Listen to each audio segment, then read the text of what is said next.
10 million subscribers, over 600,000 concurrent viewers on his most viewed Twitch stream, interviewed on the Swedish news by YouTube legend Anthony Padilla, and arguably the second most successful Minecraft content creator ever since its resurgence in 2019. But the thing is, back in 2019, TommyInnit only had 3,000 subscribers on YouTube, not even 1% of where he is now, and this, from Hypixel to SMP Earth, from the Dream SMP to the vlogs, is his story. Before we start, this video was heavily inspired by Evan MC Gaming, so a big credit to him for that. Along with that, this video is also probably really long compared to my normal stuff, so if you want to watch just a certain part of the big man's success, feel free to skip that using the timestamps in the descriptions. I do recommend that you watch in order though, because it'll help with the video immersion and make the video as a whole feel a lot more epic. With that out of the way though, let's go back to the very beginning, when TommyInnit wasn't even called Tom. ChannelNutPig was a channel made by Tommy on February 15th, 2013, with the video first uploaded 2 years later. The name of the channel was created by Tommy and his dad under the assumption that the name of a channel would have to start with the word channel, and that the second part was referencing a character called Nutpig that Tommy liked. Tom's dad, who was also fairly into video games, made his intro when he started to make videos at age 11, taking a lot of inspiration from the people, and especially Let's Players, who were dominant on YouTube at the time. Tommy imitated their styles of intros and commentary very heavily, and they were all also... well, I'll let you see for yourself. Oh no, this is rough. ChannelNutPig sings Super Mario 3 music is rough. This is borderline jump in the Cadillac. Come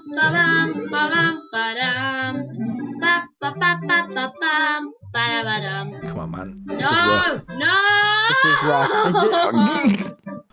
Yeah, exactly. The videos were, let's call it powerful. They were also where the internet first found out Tommy's first name from this video titled Tommy's Caverns, and also saw his face. Tommy's humor has also changed a lot, mostly consisting of, at this time, cutaways and funny moments, though you can see some of the rudimentary self-deprecating and ironic hints that prevail in his humor today in self-aware edits and description tags. However, the absolute lack of subtlety in asking people to subscribe, however, hasn't changed one bit. Speaking of which, you should subscribe. At one point, he also tried to rebrand to Tom Talks Gaming, but ended up privating all of his videos because of bullies at school, and renamed the channel to simply Tom. Tommy made a new channel around 2 years after his main channel, which is the one we all know today, and uploaded his first video to that channel in 2018. His first publicly visible video is about lobby spamming, which is basically a technique used by smaller streamers on large servers like Hypixel, in which they spam their stream links with a giveaway in game lobbies. This giveaway is usually fake nowadays, but that's a different story. You see, Tommy's history with lobby spamming goes back to 2018. It was around 2018 that Tommy first started streaming on Twitch. Tommy started streaming Minecraft and started to lobby spam to get viewers by promoting that he was doing a free rank giveaway in his stream party. This lobby spamming got him to 2,000 followers-ish on Twitch and also around 1,000 subscribers on YouTube. Then he got a 1-week mute for spamming, after which Tommy came back to spam again. He then got muted for another week on stream and got annoyed, saying that he was told that he was allowed to by a staff member. At this point, in the stream chat, staff members on Hypixel started saying things like F. Then, Tommy accidentally revealed to the staff that he was using macros to spam, which were illegal on Hypixel. This got him banned for 30 days. Then, however, Tommy pulled a real Tommy trusty moment and pulled up the DMs of the staff member that told him lobby spamming was allowed, and also said that the staff member saying F in his chat was rude and disrespectful. This then made the ban get fast-tracked, which then led to a Hypixel admin unbanning him because they felt bad, because Tommy was incredibly worried at this point. All of his free time, everything he enjoyed doing, his Christmas break could be ruined because he was lobby spamming in a Hypixel lobby. Thankfully, however, Tommy's complaints got the ban fast-tracked, which then led to a Hypixel admin unbanning him because they felt bad. They did not unmute him, however, so he remained muted for a week and made the video using TikTok to win Skywars, and also got better at editing, and that is Tommy's history with lobby spamming. Tommy's videos from then on were fairly normal Skywars videos, including a few of him doing a popular trend at the time, copied from his friend ITMG. He also stopped streaming on Twitch at around this time because all of his viewers were from spamming and giveaways, which was demotivating for him. Tommy then moved on to make Hypixel news videos, which led to a lot of creators joining and becoming active parts of his community. He was also friends with Not Nico at this time, who gave him the idea to do fake satire hacking videos when Not Nico's channel did well with that type of video. These videos did better and better for Tommy and led to him going further and further with every video, pushing the line more and more to get more and more views, which finally led to this video, in which Tommy fakes using Vape Client. This video got him banned again from Hypixel for 30 days. His appeal was denied with a mod saying that he was promoting hacks. Tommy's only form of content at the time, the only server on which he could make videos on, was gone. He didn't get unbanned either, but used the 1 month of time he had to make other content. One video out of which got 300,000 views at the time and now sits at a cool 4.4 million, called the fastest clicking method. And this video also demonstrates that Tommy's thought process at the time was also, let's call it, interesting. I can't get it upstairs. Oh well, here is Megalovania! This pop-up video, amongst the channel itself generally doing well, gave Tommy the motivation to go back to Twitch. His YouTube also picked up and he zoomed past 30,000 subscribers. Something you've got to understand here is that the entire reason Tommy was doing YouTube was for YouTube rank on Hypixel. This was entire motivation, the whole point of the channel as a whole, the reason he didn't give up even after getting banned off of Hypixel for a month. The requirements for YouTube rank seem fairly simple. You need 30,000 subscribers. But that's not all. You see, you can't get YouTube rank if you've been banned in the past 6 months for any reason. Tommy then got an email from Jamie, the Hypixel staff member who manages YouTube rank applications after Tommy himself applied, in which Jamie asked why Tommy had so many hacking videos on his channel, since promoting hacks as a YouTuber is one of the easiest ways to get banned and get your rank stripped from you. With this set up, with that not so great reply, Tommy then got a Gmail notification at the top of his phone. It read, "At this time, we're not," and then cut off. Was that it? Was this the end of the journey for Tommy? Would Tommy be denied the one thing he had been doing YouTube for this entire time, just for some satire hacking videos? Thankfully, it wasn't. Inadvertently, Jamie had massively debated Tommy and was just saying that they weren't asking for Tommy to private his hacking videos, and so he got YouTube rank and finally set his sights on bigger and better things for his channel. To the new era of Skyblock. But here's the thing, here's what we're gonna do.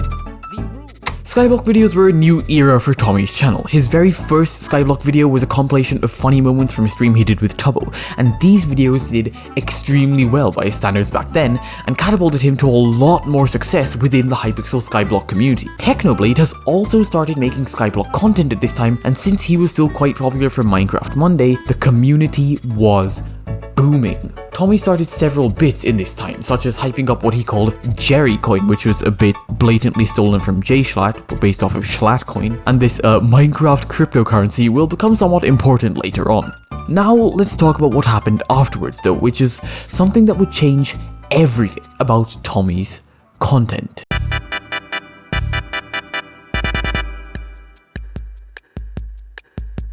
This chapter starts with Tommy receiving the most important DM, arguably, of his life. It was from YouTube animator Luke or something, who had more subs than Tommy at the time, and was just Luke saying that he really enjoyed Tommy's content. Luke then friended him and played a game of Bed Wars with him and Junkie Janker, who you might know is the voice actor for Gumball in The Amazing World of Gumball, who was also another fairly large creator at the time. Tommy seemed to make a good impression on the two though, and he got invited to a private Discord with the two of them, and from that he found that they were both working on SMP Earth, a server which he had heard of from a Wilbur Soot tweet. A server which he was interested in because he was sick of Hypixel Skyblock. Although that section I talked about Skyblock in earlier was short, Tommy had been streaming Hypixel Skyblock daily for a while at that point, almost like 5 months. Tommy then asked to join the actual SMP Earth and got denied at first, but he joined the beta testing server where he befriended an admin named Josh820, who will also come up later. He asked Josh to join the main server again, and Josh said that he'd look into it. He also did say that it wasn't likely that he would be added, but that wasn't about to stop TommyInnit. The day of the server starting rolled around, and Josh said that there was a chance that 1 or 2 more people could be added to the server,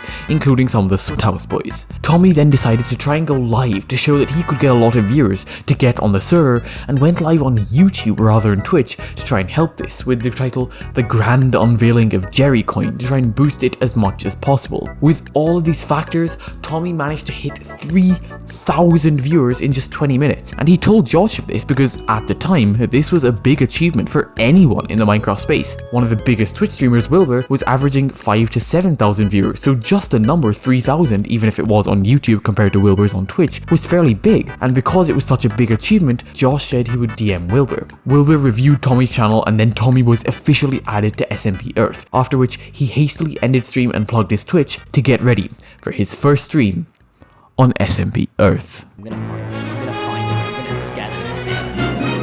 Sorry, for what? Be aggressive if provoked. Oh my god! Yeah, he's kind of been wandering around a little bit. On this stream, Tommy decided to go to war with everyone, as expected. The first thing he did was steal from Captain Sparkles, and then he formed a faction he called Business Bay in a spot on the map which was the SMP Earth equivalent of North Korea. Which, when you think about it, is kind of fitting, seeing as he was about to go and piss the entire world off. Now, the lore of SMP Earth is absolutely crazy, and there is way too much for me to feasibly cover in this video, so I'm just gonna hit the highlight. On about day 2 of the SMP, Tommy infiltrated Technoblade's base in an attempt to scam him, as usual, but Techno, without hearing Tommy out, killed him basically instantly, leading to the first skirmish between Techno's Antarctic Empire and Tommy's Business Bay being won by Techno.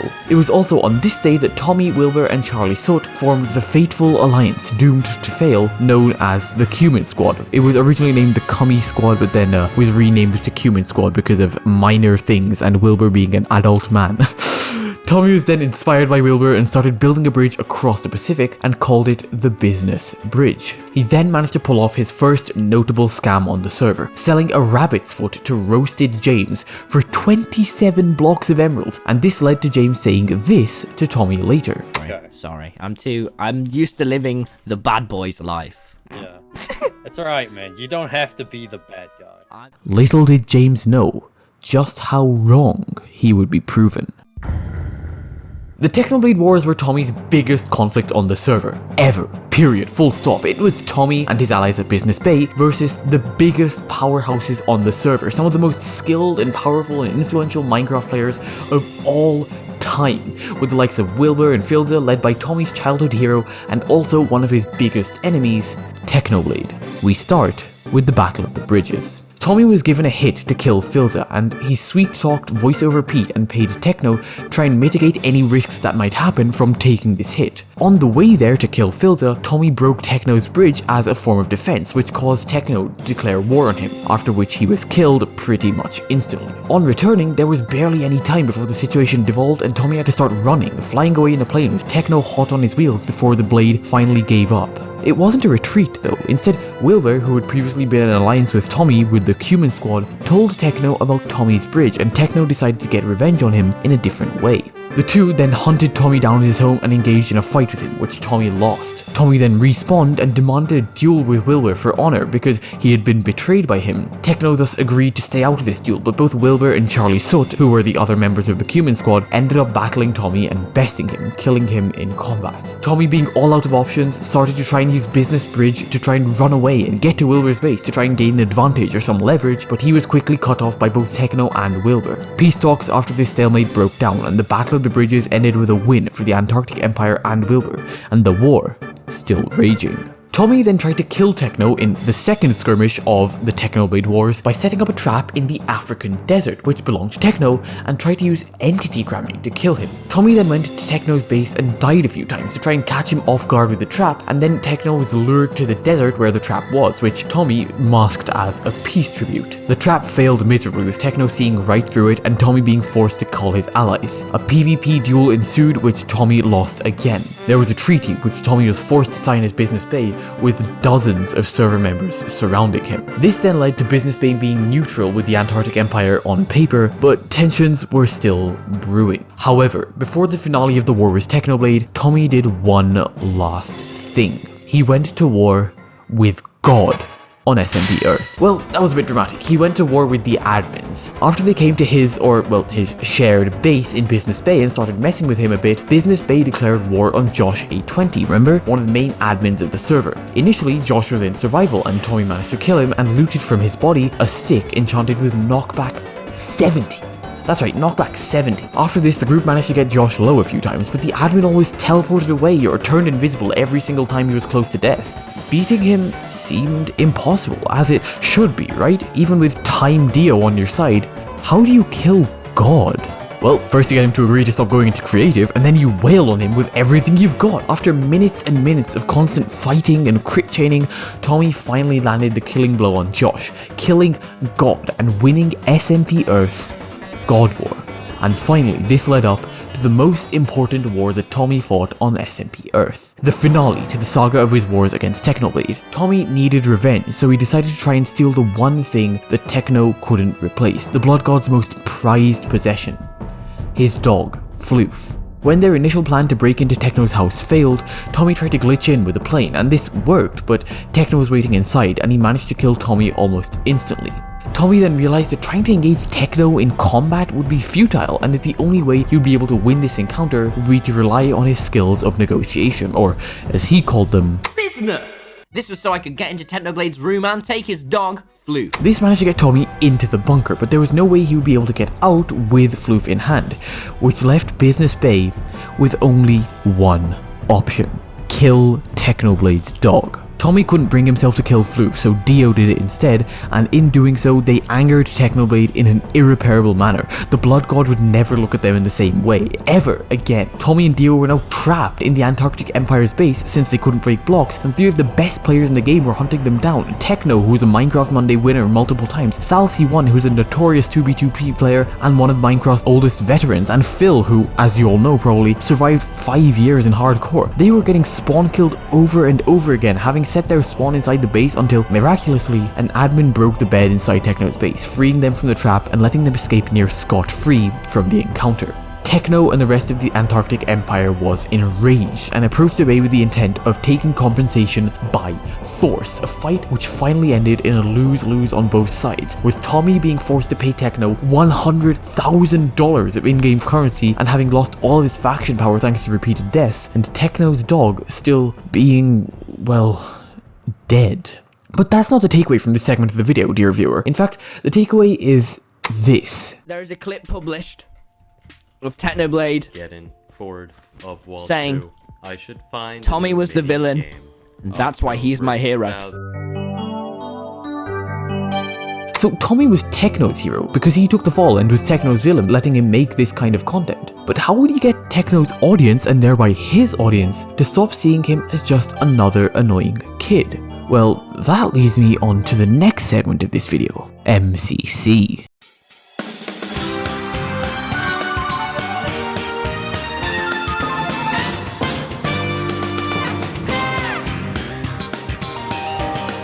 MCC, or Minecraft Championships, was Tommy's redemption arc. You see, he was known to a large audience now, but they all knew him as an enemy. They knew him as someone who was Technoblade associated, but not his own creator. They were nowhere near tuning into his streams to see him and his content alone, because they didn't want to watch the guy they only knew of as an annoying 16-year-old. Who would? Tommy taking on the role of villain would have doomed him to stay in Techno's shadow forever, never able to escape, never able to showcase his talents, and become the creator we know him as today, to shape the Minecraft space as only he could. Minecraft Championships saved that.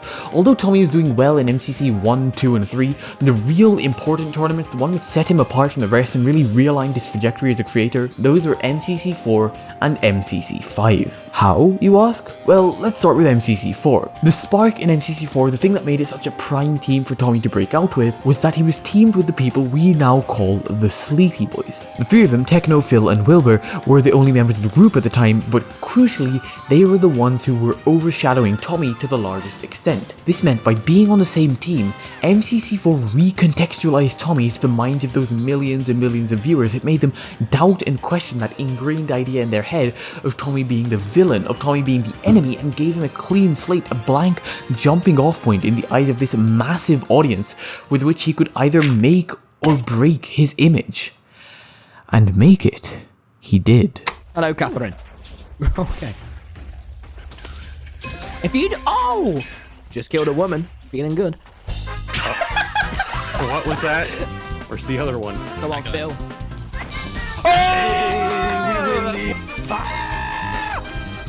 Okay, Phil, I say we... Take your time.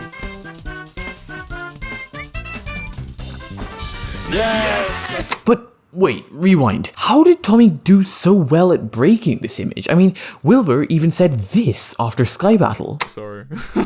I love Tommy. I have nothing against Tommy, but oh my god, I'd be having such a chill, relaxed time if it was just me and Techno and Phil. You know what I mean? Surely the audience wouldn't have stopped seeing him as annoying? Well, you'd be surprised. I mean, let's go back to Sky Battle itself. Even after Wilbur died by falling off the map, Tommy managed to outperform even Techno here, playing extremely aggressive and doing extremely well at that, pulling in 8 kills overall and beating even Technoblade. The first game was the start of bad tidings for Tommy, however. Wilbur, who at the time wasn't used to Tommy's energy, was getting a headache from Tommy, as you saw earlier, and the next game, Build Mart, wasn't any better. Although the team had a strong showing for a non-build oriented team, finishing 3rd, the team chemistry and morale was at an all-time low. One of the builds at the end was called Bad Granite and was 1 block away from being finished, 1 block of granite that Phil had trusted Tommy to get. Tommy, being nervous and stressed, made up that he had got the block and was coming back, leading to, well, this. Tommy, please tell me you're getting the granite, the granite and the direct. Phil, I'm a granite man. Yeah. I've got so much granite you don't even know. I've got 10 Phil's seconds, I won't be able to do time this. takes the toll of a man. Give That's me what the my granite right now. I don't have any granite, Phil. I lied. The stress got to me. Please. No. I'm so butthurt right now. You don't understand. I didn't have any granite. I wouldn't have been able to place this. It was the polished diorite or the granite, and it was one granite or one polished. Twitch boy, I'll put Tommy Munker in your chat, buddy. Survival games was next, and tensions were high. It looked like Tommy had settled into the patterns he was used to with SMP Earth and was antagonizing himself to even people who were his teammates. The game started off strong, with Tommy especially being called team leader by Techno, at which Tommy visibly pogged, but then went downhill after he was eliminated early by Pizza Hut, before building up to another strong finish with the team in 3rd place. To get to the other side, however, is where Tommy's redemption arc really started. Finishing next to Technoblade in multiple rounds, Techno even dubbed them the Dynamic Duo, a name which clearly boosted Tommy's morale and led to his performance in the rest of To Get to the Other Side being similarly stellar, getting the Purple Pandas the biggest To Get to the Other Side lead that the event had seen until that time. The next game was perhaps the most iconic of all the TommyInnit clips, literally ever. After Technoblade absolutely rigged the vote in their favour to get Rocket Spleef during half-time, Phil carried the Pandas and they remained in 3rd in Rocket Spleef until round 3. You all know what's coming, I'm not going to delay any longer. Roll the clip. Oh! Just killed a woman. Feeling good. What was that? Is that in the quote? Tommy became infamous for this clip. Everyone had heard of it, and everyone thought it was funny, and most importantly, it made people sit up and take note of the one thing Tommy has always tried to sell himself with, and always did try to sell himself with: his humour. The Pandas then went on to do spectacularly in Battlebox, winning 7 out of the 9 rounds and keeping their 1st overall spot. Hole in the Wall boosted their lead by another 400 coins, and they got 2nd in Parkour Warrior. All that was left for the Pandas now was Dodgebolt. Wait, we're gonna win. This is it. Come on, Phil. Come on, Phil. Come on, Phil. Where's the other one? Come on, Phil. Take a laugh. Tommy got out early in the 1st round, but not before he managed to take out Pizza Hut, the other team's ace, setting up Technoblade and letting the Purple Pandas win round 1. All that stood between the Pandas and their first MCC win for every single member on the team was that last round of Dodgebolt. And in the end, Tommy clutched up and won MCC4 for the Purple Pandas. MCC4 wasn't the only MCC which helped Tommy though. MCC5 helped a ton as well, but I'll spare you the play-by-play on this one. There were great moments for Tommy. Hello, Blade. Oh, I killed him! I killed the Blade! But most importantly, he was on a team with Vicstar, a team that therefore was hyped up a lot in his community thanks to it being, well, Vicstar, and making jokes and generally being funny, separating himself as a creator. Did you not know? Technoblade still follows me. Shut up, shut up, shut up. True statement. Guys, apparently after I twerked on the team, they all are going to unfollow me on Twitter. Honestly, Okay, I wouldn't cool. press it too much. They're probably not that cool on Twitter anyway. Agreed, Vicstar. Agreed. You are cool. Thank you. Oh yes, yes, yes. I do try my best to remain cool at all times. Yeah, no, me too. Me too. And setting himself up for the biggest and most important event of his entire career as a content creator. His invite to the Dream SMP.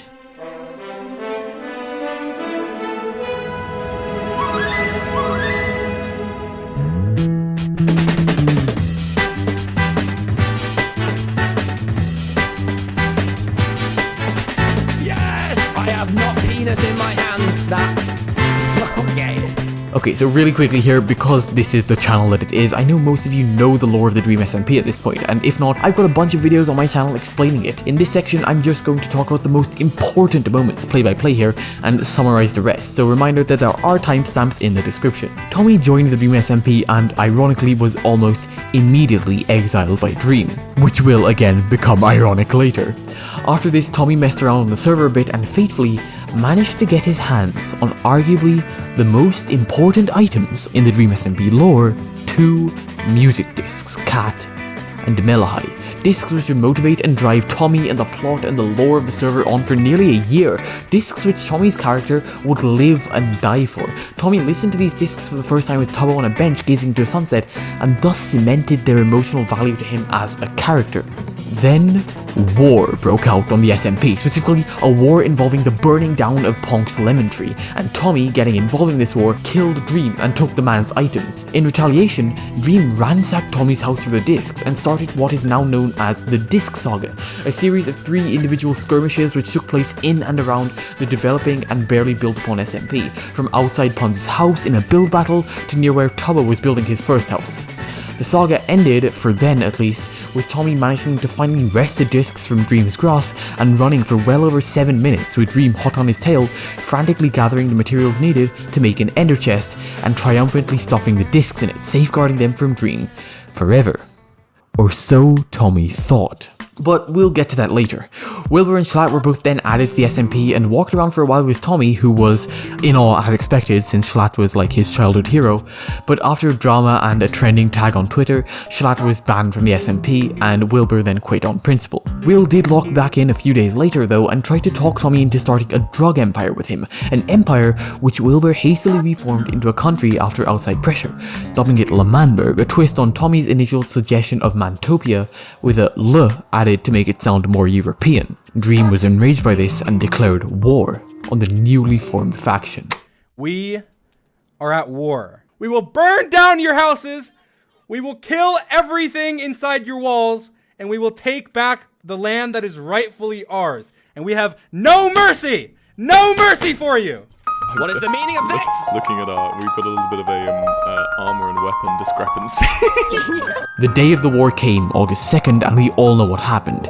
Eric's famous betrayal, the first and I'd wager only unscripted, fully genuine plot twist in the SMP's lore. This moment, this action, this drama from a Minecraft server, this is what got people hooked. Down with the revolution, boys. It was never meant to be.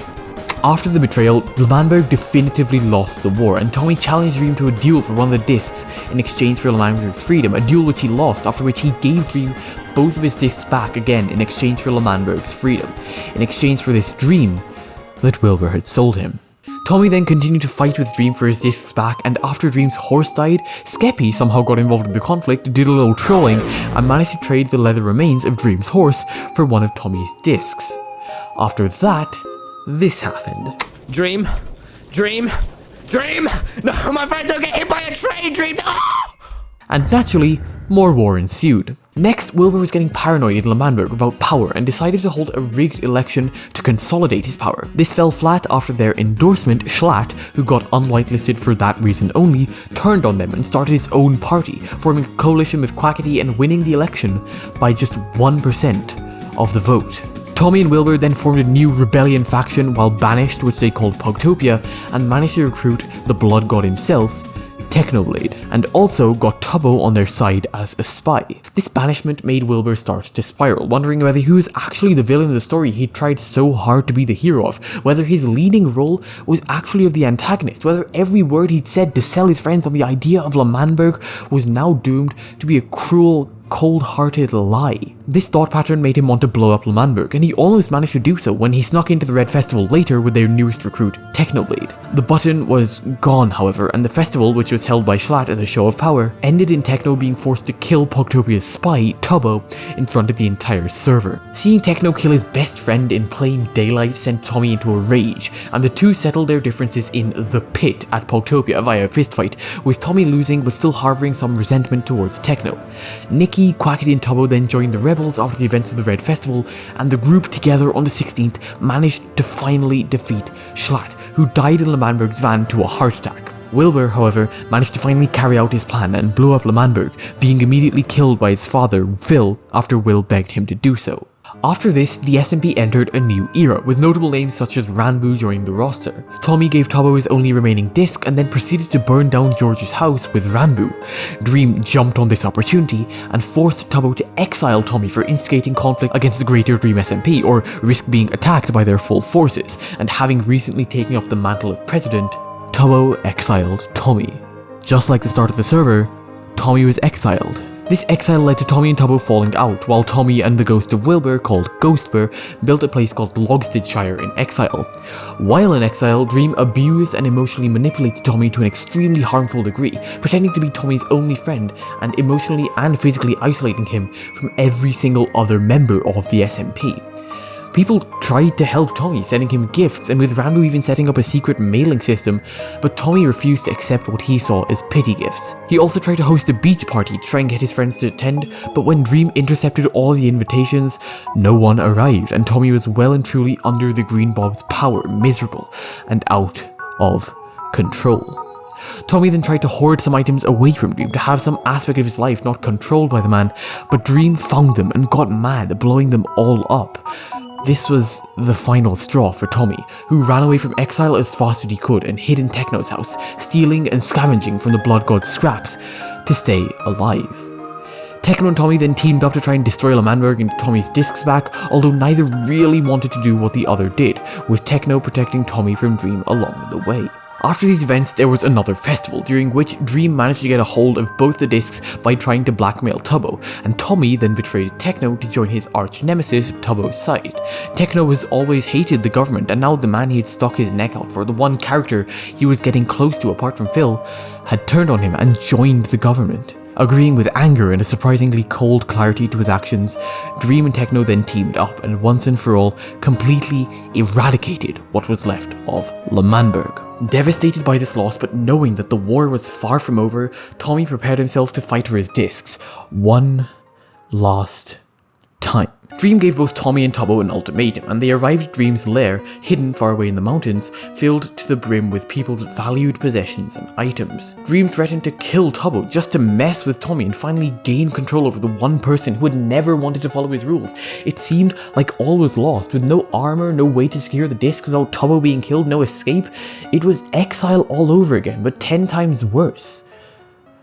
But there was one key difference between Exile and Dream's lair, and that was that this time, Tommy had friends. Tommy, now backed by the rest of the SMP members, took 2 of Dream's canon lives and then sent him to the prison, deciding that he couldn't be killed after it was revealed that Dream had held the key to revival ever since J Schlapp's death. And thus ended the disc saga, but not the lore, oh no.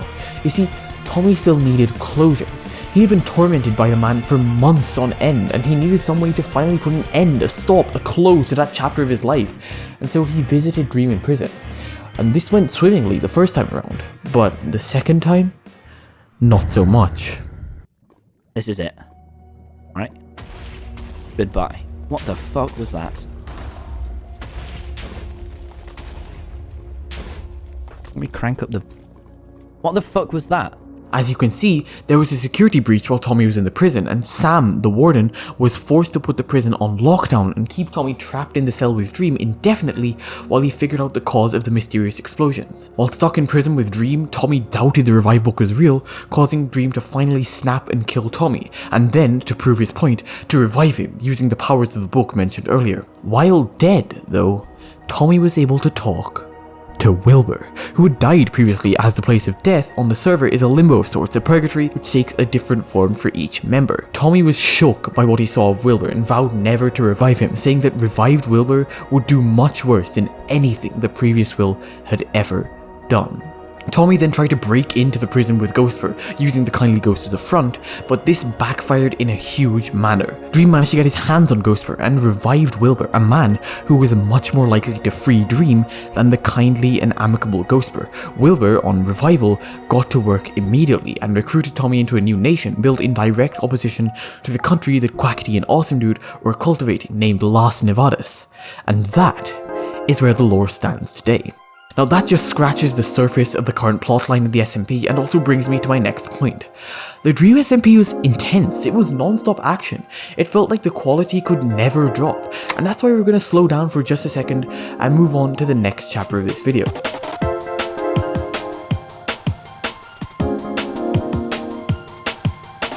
Dream SMP lore aside, Tommy needed an out, and that out presented itself to him naturally in a way that was only possible because of just how well he and his friends had sold themselves to the audience as creators. It's Tommy's most viewed video, sitting at almost 29 million views, and completely changed the game for Dream SMP creators and Minecraft content creators on Twitch as a whole.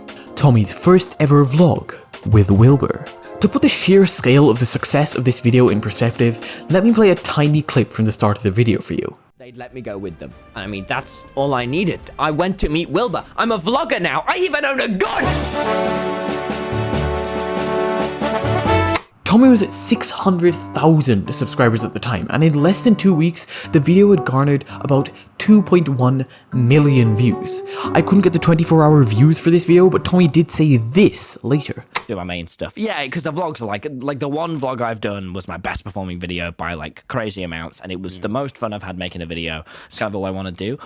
The vlog did what the Dream SMP was profiting off of in a much more accessible way because it was uniting everyone's favorite creators, but, and here's the catch, it wasn't in Minecraft. Everyone's lived through real life. That's kind of a prerequisite to being on YouTube and able to watch a video. Shout out to my videos who never lived, you guys the real ones. But anyway, vlogs are perhaps the most relatable form of content, especially this vlog in particular, which was literally just showing some friends going to an arcade and messing about and showcasing the personalities that people tuned into their streams for. There was no stigma around it because it was in Minecraft, there were no characters to play because of lore, it was just pure and unadulterated what the Dream SMP audience wants. And that's why it did so incredibly well, and why it was such an early sign of what was to come later on.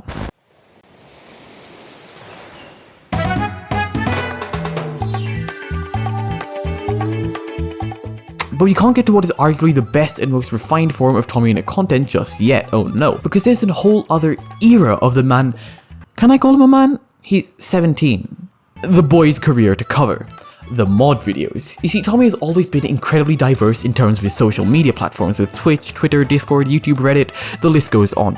But on YouTube, Tommy has always been much more diverse than your average creator as well. While most YouTubers have a second channel, some have a VODs channel, and even fewer have clips channels now, Tommy had all of those channels way back in 2019. Not just that, his VODs especially nearly always had a custom intro which he gave to the camera, a piece of fan art in the thumbnail, and any audio issues being compensated for with a screen, which would require a re-rendering of almost a 2-hour VOD every single time, an extreme amount of effort. Hell, I watched a lot of VODs to research for this video, and because a lot of them are 40 to 50 minute outtakes of a stream as well as having actual VODs on the channel, I found myself listening to the entire videos inadvertently just because they're managed so well. Big credits to Rudy, who Tommy pays to run the channel. The reason I'm mentioning this is because Tommy has always understood the importance of diversification of content, no matter what, and after 5 months of straight Dream SMP videos with, of course, the Wilbur vlog as I mentioned earlier, Tommy realized that he needs to branch out. And that is how we got the mod videos. Oh yes!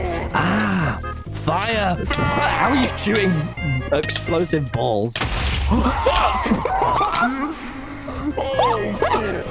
That's me! We're gonna get fucked up now!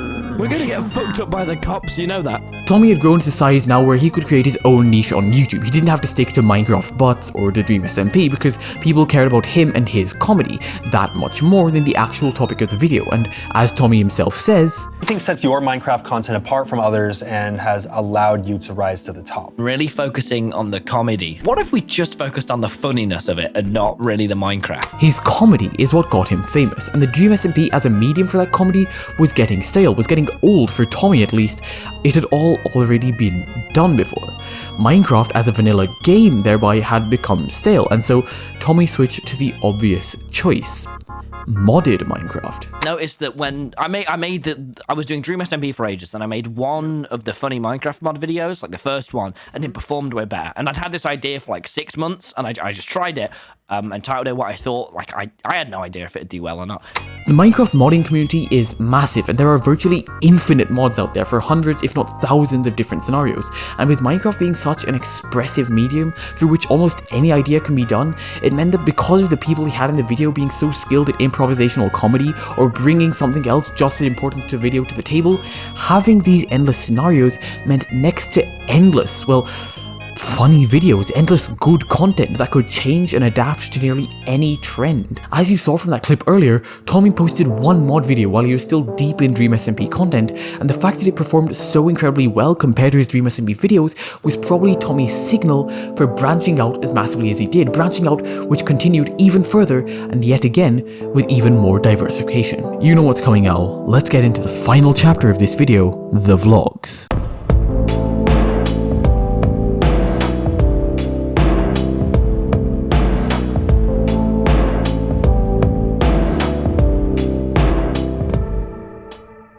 The vlogs are widely regarded by nearly the entire TommyInnit fanbase as the best content that he's ever produced. But what makes them different? How can TommyInnit, who has 10 million subscribers on his main and 3 million on his vlog channel, consistently pull over 4 million views per video and have multiple videos hit well over 9 million? How would the videos on this channel, which is in the vlogging space, which he's not well known in at all, beaten his main channel videos in views for the past few videos, on which he's established, well known, bigger, and arguably has better content that isn't just filmed on a shaky handheld phone? Well, it's simple. The vlogs feel real. They're not some rich douche tuber riding around all day in a Lamborghini and giving their 17th Hype House member $10,000. It's genuine, it feels honest. It's literally just these friends, these groups who parasocially millions have gotten close to, having fun. In a time where most are still stuck inside, even after the promised vaccine, in a time where friendships are confined to the internet at best and strained at worst, these vlogs help you to forget everything. They're an escape. Sure, buying out an entire water park isn't something most people can do, but the thing is, that's not the center of the vlog. Tubbo could have still spun around in that floaty with people in the water park. Tommy still could have gallivanted across these trampolines with people there. The fact that it's being bought doesn't alienate people because it's barely important that it was bought. In the end, Tommy is creating content on his vlog channel that, for one of the first times in this video, in my opinion, is near the epitome of what good YouTube content is. Maybe add better camera work in places and some editing choices, but that's really as good as you can get.